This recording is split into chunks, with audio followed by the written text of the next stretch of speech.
Hello class fifth. आज हम पढ़ेंगे क्लास फिफ्थ का चैप्टर नंबर 4 जिसका नेम है क्रिएटिंग हार्मनी। इसका फर्स्ट पार्ट हम पहले पढ़ चुके हैं जिसमें हमने हार्मनी का मीनिंग समझा था। हार्मनी का मीनिंग क्या होता है? हार्मनी मीन्स होता है आपस में तालमेल बना के रखना। यहाँ तालमेल नेशंस की, कंट्रीज़ की बताई गई है कि कंट्रीज़ और नेशंस आपस में एक दूसरे पर कैसे डिपेंडेंट होते हैं और उनको कैसे आपस में पीसफुल रिलेशनशिप बनाए रखने का फ़ायदा होता है। तो यहाँ पर एक ऑर्गेनाइजेशन के बारे में पढ़ेंगे जो इनको आपस में पीसफुल रिलेशन बनाने में हेल्प करती है। इसका नेम है यूएन। यूएन का फुल फॉर्म होता है यूनाइटेड नेशन। इसका एक और नेम भी है UNO means United Nation organisation. ये ऊपर जो आप इमेज देख रहे हो ये इसका फ्लैग है और ये लोगो है UNO का। It is clear from the name itself that UN is organization of independent nation brought together to encourage peace and cooperation among nations। तो इसके नाम से United Nation organisation, United means एक साथ मिलकर रहना, तो इसके नाम से पता चल रहा है कि ये नेशंस को आपस में रिलेशनशिप बनाए रखने के लिए कॉपरेशन के साथ रहने में हेल्प करती है। The logo of the world map on UNO के मैप पर जो फ्लैग है उसके ऊपर जो लोगो बना हुआ है वो क्या शो करता है? It's flag represents all the people and country of the world. के इसमें जो है सारी कंट्रीज़ को ये कंट्रोल में करता है UNO. The olive branches around the world map are symbol of peace. और इसके साइड पर जो पत्तियों के निशान बने हुए हैं वो एक पीस का, शांति का प्रतीक है। White and blue colour are official colour of the United Nations. United Nation के लोगों में ब्लू और वाइट कलर है जो कि एक ऑफिशियल कलर है। इसके बाद हम पढ़ेंगे ये कैसे बना UNO. Do you know how the UNO begin? कैसे ये शुरू हुआ? In the 20th century the two world war had serious affect all over the world. 20th century में दो बहुत ही बड़े वर्ल्ड वॉर हुए थे, युद्ध हुए थे जिसने पूरी वर्ल्ड में बहुत ज़्यादा नुकसान पहुंचाया था। इन वर्ल्ड वॉर 1914 टू 1918 जो फर्स्ट वर्ल्ड वॉर हुआ था वो कब हुआ था? 1914 से लेकर 1918 तक, 4 years. And world war second world war हुआ था जो 1939 से लेकर 1945 तक चला था। Million of the people all over the world lost their lives. तो बहुत से लोगों ने इस युद्ध में अपनी जान गंवा दी थी। It was most destructive of the two. ये दोनों ही डिस्ट्रक्टिव मीन्स होते हैं बहुत ही ज़्यादा बर्बादी का कारण थे, बहुत ज़्यादा नुकसान हुए थे। It lasted for 6 years and ended with the dropping of atom bomb on Hiroshima and Nagasaki in Japan. तो ये दोनों ही खतरनाक थे, लेकिन जो सेकेंड वन था जो 6 साल तक चला था, सेकेंड वर्ल्ड वॉर 1939 से 1945, ये बहुत ही ज़्यादा नुकसानदायक था।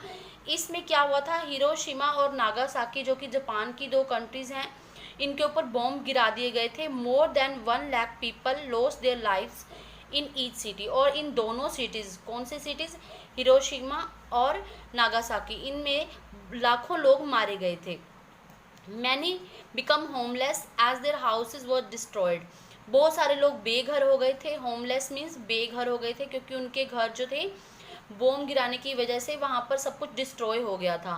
People become jobless and poor. There are no offices and factories left. लोग बेरोजगार भी हो गए थे क्योंकि वहाँ पर ऑफिसेज और फैक्ट्रीज भी डिस्ट्रॉय हो गई थी।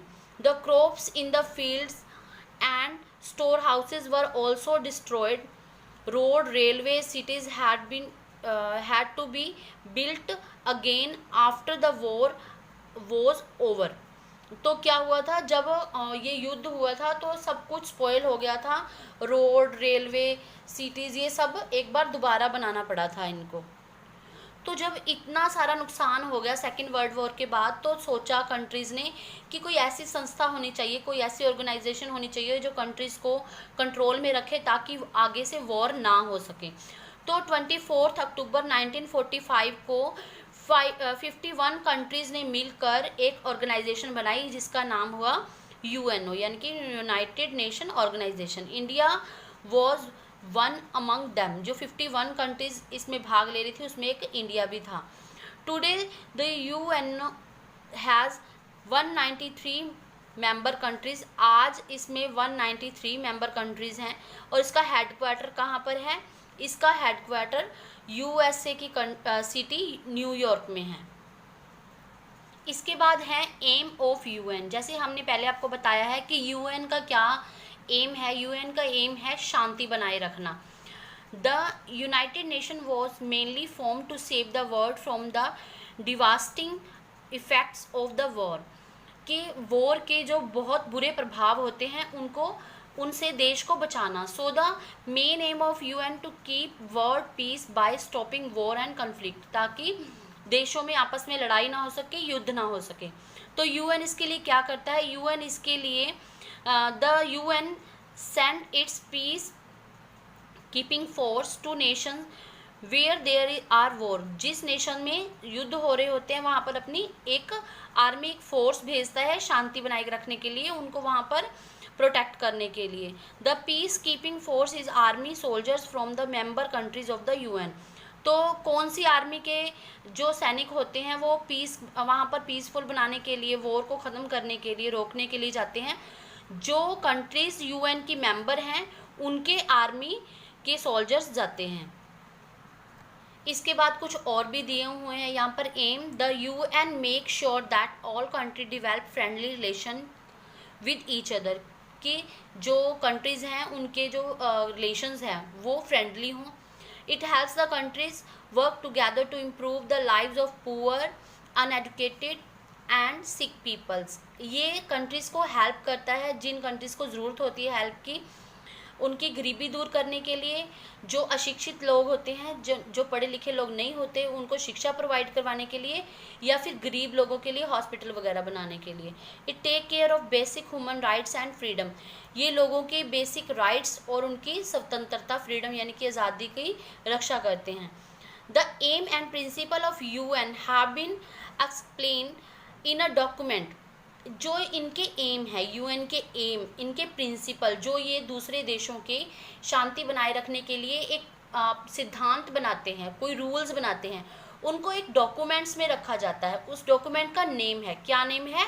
Atlantic charter. क्या बोलते हैं? Atlantic charter. ओके, ये तो था यूएन। आगे यूएन की कुछ एजेंसीज भी हैं। इसकी 15 स्पेशल एजेंसीज हैं, जिनमें से हम कुछ को यहाँ पढ़ेंगे। इसका आपने क्या याद रखना है? इसका आपने याद रखना है कि यूएन की एजेंसीज हैं ये, इनकी फुल फॉर्म याद रखनी है। लाइक फर्स्ट एजेंसी है FAO, इसकी फुल फॉर्म है फूड एंड एग्रीकल्चर ऑर्गेनाइजेशन। और इसके एम क्या हैं वो याद रखने हैं। जो फूड एग्रीकल्चर ऑर्गेनाइजेशन है, इसका क्या एम है? Its aim is to remove hunger, के देश में से, वर्ल्ड में से भूखमरी को हटाना, कोई भी भूखा ना रहे। इट इम्प्रूव्स एग्रीकल्चर, तो भूखा क्यों कैसे नहीं रहेगा? अगर एग्रीकल्चर अच्छा होगा तो लोग भूखे नहीं रहेंगे, वहाँ प्रोडक्शन अच्छी होगी। It helps arrange food during the time of war, natural disaster like famine, flood etcetera. तो ये कब भोजन उपलब्ध करवाता है लोगों को? जब देश पर, किसी भी देश पर, कंट्री पर विपत्ति आती है, कोई वॉर हो गया, कोई भूखमरी होगी वहाँ पर, जहाँ पर लोगों को खाने की कमी होगी, तो ये खाना उपलब्ध करवाते हैं। ये इसका लोगो है। हर जो भी एजेंसी है उसका एक लोगो है, उसके कुछ एम्स हैं, उसकी शॉर्ट फॉर्म है, उसकी फुल फॉर्म है। ओके, ये सब आपको याद करना है। The second one is UNESCO. इसकी फुल फॉर्म है United Nation educational science and culture organisation. इसका क्या काम होता है? ये इसका लोगो है। इसका क्या काम होता है? It encourages nation to work together in area of education, science and culture. ये एजुकेशन के क्षेत्र में, साइंस के और कल्चर के क्षेत्र में काम करते हैं। It also protects historical monuments, और जो पुरानी हिस्ट्रिकल बिल्डिंग्स बनी होती हैं उनकी रक्षा करती हैं, यानी कि अगर वो टूट फूट जाएं तो उनकी रिपेयर करवाना या उनकी देखभाल करना इनका काम होता है। नेक्स्ट है WHO, वर्ल्ड हेल्थ ऑर्गेनाइजेशन। ये क्या काम करती है? It helps in controlling the spread of infection disease in the world. कोई भी वर्ल्ड में बीमारी ना फैले उस चीज़ का ये ध्यान रखते हैं, लोगों की हेल्थ का ध्यान रखती है। It provide medicine for disease like polio, malaria and tuberculosis. और ये किसका ध्यान रखती है? कि कोई भी जैसे बीमारी होती है, पोलियो के ड्रॉप्स, मलेरिया के जैसे वैक्सीन होती हैं, कोई भी बीमारी हो उसके वैक्सीन वगैरह प्रोवाइड करवाती है लोगों को। It encourage a healthy life style among people. तो ये हेल्थ का ध्यान रखती है जिससे लोगों की लाइफ स्टाइल क्या हो जाती है? हेल्दी हो जाती है। इसके बाद है ILO, international labour organisation. Labour organisation means it help the workers. ये वर्कर्स के लिए ऑर्गेनाइजेशन बनी हुई है। It helps the workers all over the world. पूरे वर्ल्ड के जो वर्कर्स हैं उनकी सेफ्टी, उनकी हेल्थ, उनकी वर्किंग कंडीशन को देखती है। It looks into the problems of child labour. ये चाइल्ड लेबर का इशू भी देखती है कि छोटी उम्र के बच्चे काम तो नहीं कर रहे पढ़ने की बजाय। It tries to improve the working condition of women workers. तो ये वुमेन के हक में भी देखती है कि उनकी वर्किंग कंडीशन कैसी है, उनको वेजेस कैसे मिल रहे हैं। तो फिफ्थ वन है यूनिकेफ। यूनिकेफ क्या है? United nation international children emergency fund. It helps children all over the world by taking care of their health and education. ये बच्चों के लिए है, ये चिल्ड्रन के एजुकेशन और हेल्थ के मामले में डिसीजन लेते हैं। इसके बाद है India participates actively in the activities of special agencies of UN। तो जो हमारा इंडिया है वो भी पूरी तरह से पार्टिसिपेट करता है UN की एजेंसीज के साथ, पूरा कोऑपरेट करता है, पूरी हेल्प करता है वर्ल्ड में पीस बनाए रखने के लिए। India has sent its troop. जैसा हमने पढ़ा था कि जो भी कंट्रीज़ होती हैं, कंट्रीज़ इसकी मेंबर होती हैं, वो अपने आर्मी की जो सेना के जो जवान होते हैं उनको भेजती है जहाँ पर वार होता है या फिर कहीं पर कोई कॉन्फ्लिक्ट हो गया, उनको समझाने के लिए, वहाँ पर उनको सेव करने के लिए अपनी आर्मी के मेंबर भेजती है। तो इंडिया भी ट्रूप मीन्स अपने सैनिक भेजती है कोई भी मिशन हो उसके लिए। India has also provide monetary and medical help to the UN whenever needed. ये और क्या क्या हेल्प करती है UN को? मोनेटरीज मीन होता है कि कोई भी रुपया पैसा, अगर किसी पैसे की ज़रूरत है तो वो भी कलेक्ट कर ये देती है, और मेडिकल हेल्प भी देती है जहाँ पर ज़रूरत पड़े। After all India value teach us to treat the whole world as one family and pray for the happiness and health of all. वैसे भी हमें पता है कि जो हमारी इंडिया है वो एक दूसरे को हेल्प करने में, एक दूसरे को खुशी देने में कितना विश्वास रखते हैं। इसके बाद ये आपको एक एक्टिविटी दी हुई है, बहुत ही सिंपल और इंटरेस्टिंग एक्टिविटी है। वैसे तो आप सबको पता है कि फर्स्ट वर्ल्ड वॉर जो था 1914 से लेकर 1980 तक चला था, ओके। और सेकेंड वर्ल्ड वॉर जो था 1939 से लेकर 1945 यानी कि 6 years. First world war 4 year तक चला था और सेकेंड वर्ल्ड वॉर 6 ईयर तक चला था। तो यहाँ पर हमने यही शो करना है। इन्होंने यहाँ पर दिया हुआ है 1910 और ये 10-10 का कॉलम बनाया हुआ है। इसके बाद 1920 है, फिर 30, फिर 40, फिर 50। इसके बीच में हमने शो करना है, जैसे मैंने किया हुआ है। यहाँ पर हमने कॉलम ना काउंट कर लेने हैं, जैसे 1, 10 है ना, ये 11, 12, 13, 14। यहाँ पर 14 आ गया, ये फर्स्ट का आंसर आ गया 1914। The year when the first world war started, कब हुआ था? 1914। उसके बाद 15, 16, 17, 18 और सेकंड का आंसर आ गया the year when the world war 1 ended, जब एंड हुआ था, ठीक है। उसके बाद आ गया the year when the world war second started. तो सेकंड वर्ल्ड वॉर 39 में स्टार्ट हुआ था 1939 में। तो यहाँ से स्टार्ट कर देंगे 31, 32, 33, 34, 35, 36, 37, 38, 39, ऐसे ही ये 45। ये फिफ्थ क्वेश्चन आपको दिया हुआ है, calculate which war lasted for more number of years. कौन सा युद्ध ज़्यादा साल चला था और बाय हाउ मैनी ईयर्स, और कितने साल ज़्यादा चला था। तो इसका ये आंसर मैंने यहाँ लिख दिया है। Second world war last for more number of year by 2 years. 2 years ज़्यादा चला था ये फर्स्ट ईयर से। तो यहाँ पर ये चैप्टर हमारा यहीं पर फिनिश होता है। तो आई होप आपको ये समझ आ गया होगा। अगर आपको कोई भी डिफ़िकल्टी होती है तो कमेंट बॉक्स में मुझे ज़रूर बताएं। वीडियो कैसी लगी, वीडियो को लाइक और शेयर ज़रूर करें।